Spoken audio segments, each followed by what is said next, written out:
طلاق پر دنیا کی سب سے بڑی ریسرچ کی گئی اور اس ریسرچ میں 2300 لوگ شامل تھے۔ آپ کو پتا ہے کہ جب ان سے پوچھا یہ گیا کہ آپ کے ڈیورس کی آخر وجہ کیا ہے تو اس میں سے ہر دوسرے انسان نے یہ کہا کہ ہمیں یاد ہی نہیں ہے کہ ہمارے لائف پارٹنر نے کب ہمیں آئی لو یو کہا یا کب اس نے مجھے یہ کہا کہ میں اس کے لیے کتنی امپورٹنٹ ہوں یا کتنا امپورٹنٹ ہوں۔ مجھے یاد نہیں ہے کہ میرے لائف پارٹنر نے آخری دفعہ کب میرا ہاتھ پکڑ کے مجھے یہ کہا کہ آئی لو یو۔ سو یاد رکھیے کہ اکثر یہ غلطی ہم کر رہے ہوتے ہیں۔ اب ہوتا کیا ہے، میں آپ کو یہ بتاؤں کہ جب ہم ایکسپریس نہیں کرتے اپنے پارٹنر کو کہ ہم اس سے کتنا پیار کرتے ہیں تو ہمارے پارٹنر کے دل ہی دل میں ہمارے لیے گرج ہوتا ہے۔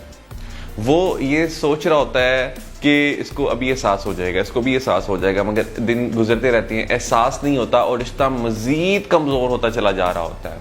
اب ہوتا کیا ہے، ہمارا لائف پارٹنر ہماری عزت نہیں کرتا، کیونکہ ظاہری بات ہے وہ ایکسپیکٹ ہی کر رہا ہوتا ہے کہ ہم اس کو بتائیں گے کہ ہم اس سے کتنا پیار کرتے ہیں۔ سو وہ جب ایکسپیکٹ کر رہا ہوتا ہے اور ہم اس کی امیدوں پر پورا نہیں اترتے تو مزید رشتہ خراب ہوتا ہے۔ اور جب وہ ہمیں یہ دیکھتا ہے کہ ہم کسی بچے کو پیار کر رہے ہیں یا اس کو کہہ رہے ہیں کہ بیٹا تم کتنے پیارے ہو، یا ہم ایون کسی دوسرے انسان کو افیکشن شو کر رہے ہیں اور ہم اس کے لیے یہ نہیں کر رہے، تو اس کو اور برا لگتا ہے اور وہ دل ہی دل میں اس کو رکھتا ہے، اس کا اظہار نہیں کرتا۔ حالانکہ آپ دل میں نہیں رکھنا چاہیے، بتا دینا چاہیے کہ بھائی آپ کو میرے لیے بھی یہ کرنا ہے۔ اچھا، جب ایسا ہوتا ہے تو ہمارا لائف پارٹنر پھر اس کو سمجھ لیتا ہے کہ اس کو شاید میری قدر نہیں ہے، حالانکہ ہم اس کے لیے قیمتی گفٹس بھی لے کر آ رہے ہوتے ہیں، ہم اس کے لیے وہ تمام چیزیں کرتے ہیں جو کہ اس کو پسند ہیں، مگر پھر بھی وہ خوش نہیں ہوتا۔ اس کی وجہ یہ ہوتی ہے کہ ہم یہ سمجھتے ہیں کہ شاید ہم پیسے سے اپنے لائف پارٹنر کو خرید لیں گے، یعنی اگر ہم اس کے ساتھ برا بھی کریں تو ہم اس کو کمپنسیٹ کر سکتے ہیں قیمتی گفٹس دے کر۔ اگر آپ کو لگتا ہے نا کہ شاید آپ پیسے سے پیار کو خرید سکتے ہیں تو ایسا نہیں ہے۔ اگر ایسا ہوتا تو بل گیٹس کی کبھی علیحدگی نہ ہوتی اپنی وائف سے۔ سو اس کے بعد تو سب کچھ تھا، پیسہ بھی تھا، سب کچھ تھا، مگر رشتہ کمزور ہوتا گیا۔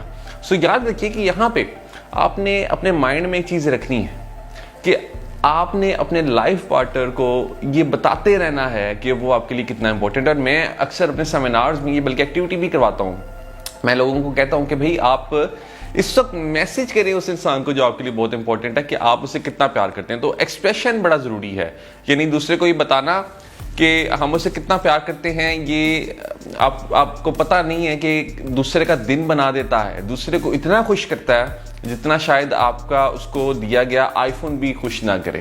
تو یہ دوسرے کے لیے بہت ضروری ہوتا ہے اور یقیناً اس سے آپ کو بھی خود خوشی ملتی ہے۔ اب اکثر لوگ یہ کہتے ہیں کہ جی ہم شرماتے ہیں یہ بتاتے ہوئے، ہم تھوڑا ہیزیٹیشن فیل کرتے ہیں۔ تو میں ان سے سوال یہ کرتا ہوں کہ جب آپ ان کے ساتھ لڑائی کر رہے ہوتے ہیں تو تب آپ نہیں شرماتے؟ تب آپ کو شائنس ایکسپیرینس نہیں ہوتی؟ تب وہ کہتے ہیں کہ نہیں، تب تو ہم نیچرلی اپنے اس فیز میں ہوتے ہیں۔ تو یہاں پر بھی آپ کو اپنے نیچرل اس فیز میں رہنا ہے، آپ نے اس کو ذرا ویولائز کرنا ہے کہ آپ کا پارٹنر آپ کے لیے کتنا ضروری ہے اور اس کی اچھی کوالٹیز کو اپنے مائنڈ میں رکھیں اور پھر ایکسپریس کریں اس کو۔ یہ سٹارٹ میں آپ کو جھجک ہوگی، مگر with the passage of time جب یہ جھجک دور ہو جائے گی تو آپ کا رشتہ آپ دیکھیں گے کہ کتنا خوبصورت ہو جائے گا، اور پھر جو نیگیٹو پوائنٹس بھی آپ کو لگتے ہیں نا اپنے پارٹنر کے حوالے سے وہ بھی فیڈ آؤٹ ہو جائیں گے اور آپ پھر اپنے رشتے کو پوری طرح سے انجوائے کریں گے۔